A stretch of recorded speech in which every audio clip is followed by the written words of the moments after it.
لمني بيتك انتيا يترفوا لتكازي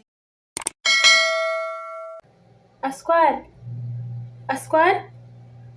نعم زغالي حاوكن ورخا خفر يويني وقاق حمسلو كي رفدس قرص تسرحلو أفتا بيت كريستيان رفد بيدس الخميل نقالوا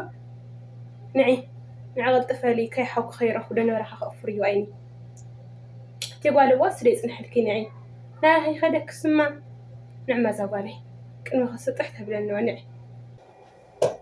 شنو هز أخدوتي تضحكو إلى العرض ونيرة قنا لمو أنتي عربي ديو لمن أيام قاق حمس إلى من يرسي عتمارت ديو قد كلمني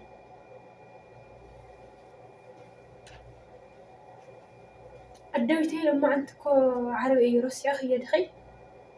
عرب كوي لما أنت لمن تأخذ قاق حمس إلى كني ده حركة زيكي إذا قالي قلت فيلكم محز غيدي شو خد له الدويتي معري خد له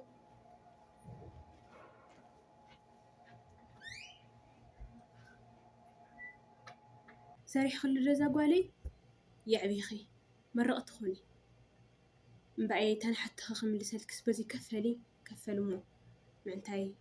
تالحتتكن حتى خم لسالكي نمز أخذ دويتي معري شن كفكلي الدويتي معري حتى ختمل سلي فقارين يسل الخون كدس يلني دس لأنه خنيت أحلى حدا زي كم حزا سلت خنني هذا سيدنا الدوي أبيك الشمع تايونا نيرون بيت كريستيان أرفد بلالكي حزمة هداك خمسي حتى كله سقيت ولو ملس اللوم يكون شلليت ولو ومي ولنا نيرو صبوق خايو هسان نصوه لبيس لللو قلعان نصوه لبيس لللو نعم خليات يومكم إلومنا سخمت حتى مسرت جزانا عربي روعي كم لي بالله سل اللي فلتك خا واي لما أنت عربي كوي الخني هو عربي زاقالي كنا أبقى على 5 عربي روع لبها النجار يلي أبقى على 5 لك كم حنت سنبت سلال تقصر في السها حقوس دستايو تخونا جنا حقوسنا دستانا بمسجانا لأنبي بخالي لا حد أهدو سرقن كمن لا أخم لين خير أبونا يمرنا نيرون مالتي زاقوا عليه حتى خصي يسأل أخوي تعربي روعي لي زاقوا عليه ويبزع بعض أمل يعلكوا إنا بما أخلاتنا ينبي كم جمري هنقرأكي أنا يبغى يكون مرعى كلنا تقدم ما تكنا بسرعتي بيت كريستياني أنا واصحهم اللي نيرو هذا كوي حتى مسبل كنسون هي لحد زاقوا عليه إن خبأ على 5 خنجمر تخرست النخ على ترد إن من أنتي النور اللي زاقوا عليه من أنتي كرد أكس هو بقى على 5 تاي مالتي تيلكن بقى على 5 مالت دحري قيتنا عن مدحينا يسوع كريستوس دحري تنسى أي زلوة 5 معلتات مالتي 5 معلتات لما أبزن 5 معلتات وشتي حزن لبهالي اللي زي مالت صوم سجدان نسحة يلي مالتي ما فتصم دستا فتصم حقوس نتحر خوينو ناي منقسة سماعت مسالي أيو أما منقسة سماعت لما محزان يلي أما منقسة سماعت لما صوم يلي أما منقسة سماعت لما سجدان يلي دخام يلي صوم دخام سلال خونا صالو سجدان دخام سلال خونا كل نجار أما منقسة سماعت لما دخام يلي زابالي تايدا فتصم دستا فتصم حقوس مسقويتانا أيو زلو እግዚአብሔር ነው ይወቃልና ዘባሌ ነው ይወቃልና ስቶም ማህበረ ቅዱሳን ይደምረና እና ዘባሌ ልክ ከም ሓንቲ መዓልቲ ወይም ከም ሓንቲ ሰንበት እየን ቁፀራዘን 50 መዓልትታት ዚኣተን ማለት እዩ እና ድማ እንድሕረ ውሽጢ በዓለ 50 ንሰግድ ኮይና በዓለ 50 ንጾም ተኮይና ድማ መንግስተ ሰማያት ሲ بناتي صوم بناتي دخان إيال ورثها كم مالتيو زي دم منقص سمايات بناتاتنا سجدان بناتاتنا صوم ليكونسي بمحرتي بزي أبير يتورثها قالي بمحرتي بزي أبير كل جزية زي صوم صلوات النجورو ናብ መንግስተ ሰማያት ዘእትወና ኣፍ ደገ መዳያይብ ደኣ እዩ እምበር ኣብ መንግስተ ሰማያት እማ ንኣትወለማ ብምሕረት ጎይታ ኢና ንኣትያ ብምሕረት ጎይታ እዚ ደኣ እዩ ንእግዚኣብሔር ኣምላኽ ዘለና ፍቕሪ ንእግዚኣብሔር ኣምላኽ ዘለና ተገዛእነት እንገልጸሉ መንገዲ እዩ ዛጓል ስለዚ በዓለ ኸምሳ ፍጹም ሓጎስ ፍጹም ደስታ እዩ ትንሳኤ እኳ ተርእኺ ከምዚ ዓዲኺ ለቢሰዮ እኒአኹ ፃዕዳ ከምኡ ኢልና ንኽደን እዚ ድማ ንምንታይ እዩ ፃዕዳ ንሓጎስ ምልክት ስለዝኾነ መንግስተ ሰማያት እግዚአብሔር ኣምላኽ ላብ ኣይሰብስበና እሞ ኣብታ ዳግም ምጽኣት ክንስብሰብ ከለና ኩለና ከምዛ ዝኒኣ ፃዕዳ ኢና ንኽደን እግዚአብሔር ኣምላኽ ድማ ብየማኑ ምስቶም ቅዱሳን ይቕመና ፈጣሪ ምስኣቶም ይደምረና ዛጓል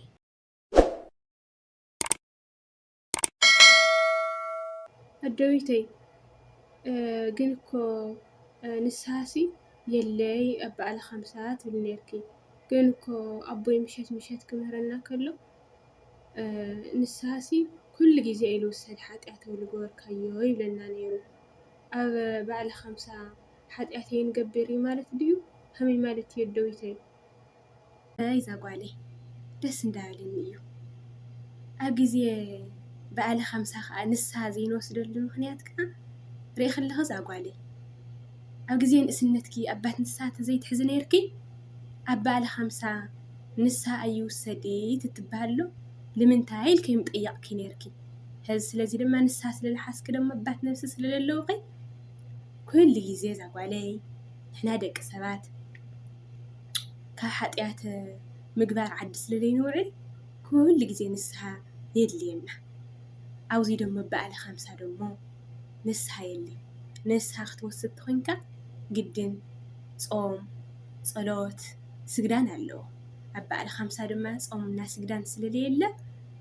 ንስሃ የለይ ማለት እዩ ንስሃ ምሕዛን ስለዝኾነ ንስሃ ስለ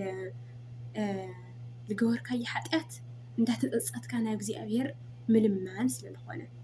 ኣብ ግዜ ናይ በዓለ ኸምሳ ደሞ ፀፀት ሓዘን የለይ ዛጓለይ እዚ ደሞ ንስሃ ወሲድና ቆነና ከዓ ዋላ ለይተዋሃቡና ስቕ ክንብል ንኽእል ኢና እታ ዝዓበየት ነገር ግን ናብ ሓጢኣት ዝወስዱና መንገድታት ንዓኣቶም ምዕፃው ዛጓለይ ንዓኣቶም ቀዲምና ምክልኻል እምበረ ንሕና ደቂ ሰባት ደኣ ከምቲ ትፈልጥና መኣዘ ሓጢኣት ምግባር ዓዲ ንውዕል ኮይንና ብደቃይቕ እኳ ሓጢኣት ዘይፍለየና ሰባት ኢና እንተኾነ ግን ብምሕረት ጎይታ ዛጓለይ ብምሕረት ጎይታ ሰምዕኒ ኣለኽ ዶ ስለ ንስሃ ተረዲኣት ክትኾን ተስፋ ይገብር ኣባት ንስሃ ከይድኪ ሕዚ ወላ ሓጢኣት ተወዳእካ እዚ ሓጢኣት ዝወደቕካዮ ክትናገሮ ትኽእል ኢኻ ስርየት ሓጢኣት ንኽትረኽበሉ ደሞ ድሕሪ በዓለ ኸምሳ ቁንና ክትወስድ ትኽእል ኢኻ ብመስቀሎም ግን ይባርኹኻ ዛጓለይ ከምዚ እዩ ስለ ንስሃ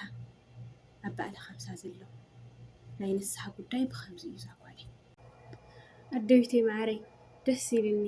ስለልትምልስለይ ኩሉ ነገር ንምንታይ ናብ ግዜ በዓለ ኸምሳ ጾም ዓርቢ ዝሃለየ ንምንታይ እያ እንቋቑሖ ምፅእ ትብለኒ ነይራ ግራ ይኣትወኒ ነይሩ ኣብኡ ደሞ ስለ ንስሃ መረዲእኽኒ እኒአኺ ሕዚ ደሞ ሓንቲ ቀርያትኒ ስግዳንሲ ኣብ ቀዳም ሰንበት ክኾን ተለስ ኣቦይ ናይ ኣምልኾ ስግደት ንስገድ ይብለና ነይሩ ኣብ በዓለ ኸምሳ ኸ ኣይስገዲ ማለት ድዩ ከመይ ማለት እዩ ኣደዊተይ ዝተውዕል ዛጓለይ ኣብ በዓለ ኸምሳ ይኾነ ኣብ ውጉዛት በዓላት ናይ ኣምልኾ ስግደት ክንሰግድ ንኽእል ኢና እዚ ማለት ደሞ ኣስተውዕል ብምስትውዓል ክልተ ዓይነት ስግደት ከም ዘለዎ ንፈልጥ ኢና ናይ ጸጋና ናይ ኣምልኾ ንሓደ እግዚኣብሔር ብቻ ንቅዱሳን ደሞ ናይ ጸጋ ስግደት ከምኡ ንቅድስተ ቅዱሳን ድንግል ማርያም ንሰግዶ ስግደት ደሞ ናይ ጸጋ ይበሃል ዓይነት ኣሰጋግድኦም ደሞ ሰለስተ እዮም ሰጊድ ልበሃል እኒኦ ሰጊድ ማለት ደሞ ብምሉእ ኣካላትካ ኣብራኽካ ይኹን ግንባርካ ይኹን ኣብ መሬት ምውዳቕ ማለት እዩ ኣስተውርኮ ልበሃል ደሞ ግንባርካ ከየጥዕምካ መሬት ኣእዋድካና ኣብራኽካ ጥዒምካ ምምላስ ማለት እዩ ከምኡውን ኣድንኖ ማለት እዩ መበል ሳሳይ ደሞ ኣድንኖ እምበኣር ኣብ በዓለ ኸምሳ ሰጊድ ለይኮንና ብምሉእ ኣካላትና زي كنا وديقنا نسجد ناي أستوركو سجدتنا نسجد إحنا دكان متسل لخنا زي دمو እግዚአብሔር أملاخنا ቅዱስ ኃያል ቅዱስ እግዚአብሔር كون مسجنا لآب مسجنا لولد እንዳበልና ናይ ኣምልኾ ስግደት ንሰግድ ማለት እዩ ናይ ኣምልኾ ስግደት ደሞ ብምንታይ ወዲቕካ ዘይኮነ ሙሉእ ኣካላትካ እንታይ ደኣ ኣስተውርኮ ማለት እዩ ልክዕ ሸብረኽ ኢልና ኣብራኽና ኣዋድና ከዓ ውድቕ ኣቢልና ገንበርና ከይጥዕምና ንሰግዶ ስግደት የበዓል ኸምሳ ደሞ ናይ ኣምልኾ ስግደት ከምኡውን ኣብ ውግዛት በዓላት ዘለዉ ናይ ኣምልኾ ስግደት ክንሰግድ ንኽእል ኢና ካብዚ ውጭ ግን ናይ ኣምልኾ ናይ እዚ ስሙሃብ ንዛጓለ እዚ ስግዳን ወዲቕካ እንሰግዶ ስግዳን ደሞ ወይ ከዓ ሰጊድ እንብሎ ደሞ ናይ ድኻም ወይ ከዓ ናይ ነስኻ ምቕፃዕ ስለዝኾነ ካብቶም ውግዛት በዓላትና ካብ በዓል ኻምሳ ዘሎ ኢና ንሰግዶ ማለት እዩ ለምሳሌ ንሳተው ይውና ብሙሉእ ኢላ ወደቕና ዝሓዘና ኢና ንሰግዶ ኣብ በዓል ኻምሳ ውግዛት በዓላት ደሞ ከምዚ ዝበሃል የለ እንታይ ደኣ ኣስተውርኮም ኢና ንሰግድ ማለት እዩ ስለዚህ በዚ ምኽንያት ንጎይታና እንገልጸሉ ኣምልኾ ነምልኸሉ ፍቕሪ እንገልጸሉ ደኣ እምበይ ድኻም እንደኽመሉ ይኾነ ይዛጓለ ስለዚህ ናይ ኣምልኾ ስግደት ክንሰግድ ኢና ሓቢርና ዛጓለ እግዚአብሔር ኣምላኽና ኣብዚ ክብሪ እዚ ዘብቅዐና ምስጋና ይኹኖ ወዛጓለ ምእዝዝተይ ንደማው እዚ ይኣኽለና ኣቦኹም ምስ መፁ ከዓ ክፀይና እዮም ኣቦኹም ምስ መፁ ክፀይና እዮም ዛጓለ እግዚአብሔር ኣምላኽ በርኹ መዓልቲ ይውዕለና